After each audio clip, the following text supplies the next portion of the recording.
And Bob Wilson is live on the scene as well from his vantage point. Bob. Yeah, we're about 2 or 3 doors behind the fire. It's still actively burning. There's a red glow kind of over my shoulder here.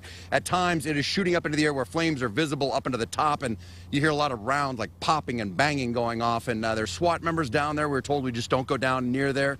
And they actually came back up and said we may have to clear out in a second as they're going to try to get a fire truck through here. But I just want to kind of pan around and show you the neighborhood here because Amy mentioned the emotion, but as you look here, you can see the street has been blocked off, and there's all the people out of their houses. They've been evacuated. They've been pushed back. A lot of people here don't know what's going on. They're just kind of heard the explosion came out. This has been going on since this afternoon with a hostage standoff situation. This is joining me is Bob Velarde. You were actually 2 houses down when the explosion went off. Yes, well, we had just got done eating dinner.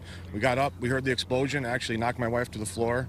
I huddled my family into the bedroom, locked the door, and came out to see what was going on. You could see the boat or the house, whatever, was fully engulfed. You could hear the rounds popping off. I guess he had ammunition in there. We're just praying right now for a safe and speedy recovery for the police and the firemen. They do a great job, especially in this town. They're outstanding, and our thoughts and prayers go out to them. And now you said you huddled your family in the back. What were you thinking, and what did you do next? At this point, I wasn't sure if maybe they were flashbang grenades, if they were trying to breach the house. I was worried. I was worried at that point that maybe a secondary explosion can go off. At this point, that's what they're saying. There was numerous explosions that went off. So you actually ran into a police officer out in the streets? Yeah, they were here. There was already a cruiser out here, and they started on the road. They came running down the road not long after and said, "Everybody get back in their house. There may be more explosions." There's just a lot of panic, a lot of confusion at that point. And again, we're just hoping for a speedy recovery for the police. Tell me what happened before the explosion. It was hours of standoff negotiations over a loudspeaker. Right. You could hear them every couple minutes or so over a loudspeaker just saying, "John, please come to the window. Please show yourself. We're here to help." You could tell they were doing everything they can, for a peaceful solution to this.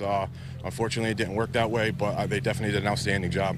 All right, and so then they are trying to get him to come out. We heard he had his girlfriend or wife hostage at the time, and she got out to call 911. And then that's when police started the standoff. Now, when that happened, she gets out there surrounding the house. The explosion didn't happen at the house. We heard it happened at the garage or the barn behind it. Yeah, apparently what I'm hearing, again, I'm not sure if it's true or not. He had a boat. Maybe the explosion went off in the boat. But yeah, you could hear the rounds going off. It sounded like small caliber, but not sure. But he definitely had some ammunition popping off once the explosion went out.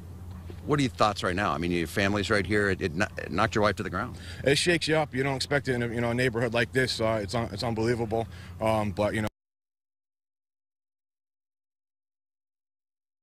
the job they do, I know some of them, and I just really hope that they're all okay at this point. I could tell it's emotional because you know them. You don't know. That was a loud. It knocked your wife down. You're 100 yards away. Yeah, it was unbelievable. You're not used to hearing explosions like that. If it was propane, if you had some kind of homemade bomb, at this point, I don't think anybody knows.